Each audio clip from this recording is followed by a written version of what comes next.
Hey, good morning. Happy Saturday to everybody. I hope everybody's having a good weekend so far. It is 6 a.m. on the dot here in Connecticut on the East Coast. I want to talk about something that, again, it's something that Trump said. I believe it was yesterday or the day before, CDC press conference. I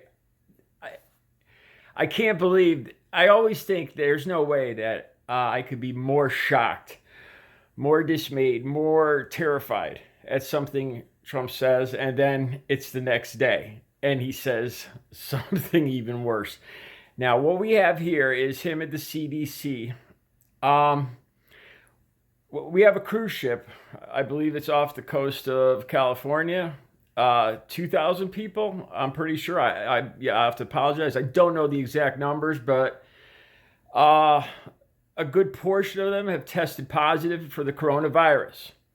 Okay. Now, what Trump, I'm going to play this video for you guys. I'm going to put it on at the end after I finish talking here and let you guys see it. But what he's saying in this video is he would prefer that these sick people just stay on the boat with the people that are still healthy at the moment and keep them all out there on the boat, as opposed to bringing them in to land and put them in like an isolation unit, treat the ones that are sick, isolate the ones that aren't. Look, I'm not a medical professional. I'm not a politician. If I was going to think logically, okay, you have 2,000 people sick, maybe a quarter of them already sick, testing positive for the coronavirus. What would you do? Now, that boat has got to be getting rancid. I'd imagine it's just sitting out there. I can only imagine it's getting horrific for everybody on that boat, people infected and not infected, both. But if you leave people on that boat, eventually I would only guess that pretty much everybody will be infected at the end. It does not seem like, unless you want to just, basically what you're doing is sentencing everybody to death just by leaving them on a boat to fend for themselves. What Trump says, and you'll see it at the end of this video. What he says is, they tell me we should take them off, but I want to leave them on the boat. Because if we take them off, my numbers are going to go up, meaning the number of cases in the United States. He says the cases are going to go up from 240 to whatever, and I'd rather just keep those numbers on the boat. He refers to these sick people, all the people on the boat, as numbers. They're all political pawns. It's not about life or death or anything to him. It's all just about his numbers. The numbers of 6 people. He actually says, I want to keep my numbers low. I want to keep my numbers low.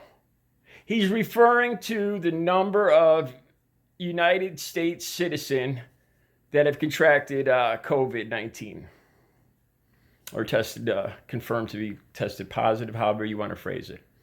And you'll see, I couldn't believe what I was hearing. It's just about the numbers to him. I'm thinking about it. I've never been on a cruise. I don't know what efforts are going on right now as to the hygiene, the health, because obviously this boat wasn't intended to sit out in the water for days, weeks, whatever Trump plans on doing. I mean, this is one step shy of those horror movies, like Big Brother, where the president considers just bombing the boat and killing everybody on board just to get rid of it. I mean, we're just like one step under these old horror movies that showed stuff like that. I can't believe. I'll show you guys the video. I cannot believe.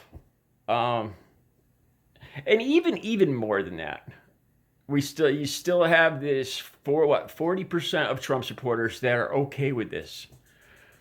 I wasn't going to talk about this, but I think I will. I mentioned to you guys that I'm having a hip replacement, and I do talk to Trump supporters. And I swear to God, I've had Trump supporters tell me that it's my own fault, that I should have done something earlier about it. that it must have been something I did. It's arthritis. It's severe arthritis. The doctor explained to me it's just in my genes. It's nothing I did or didn't do or at any time could have changed the outcome.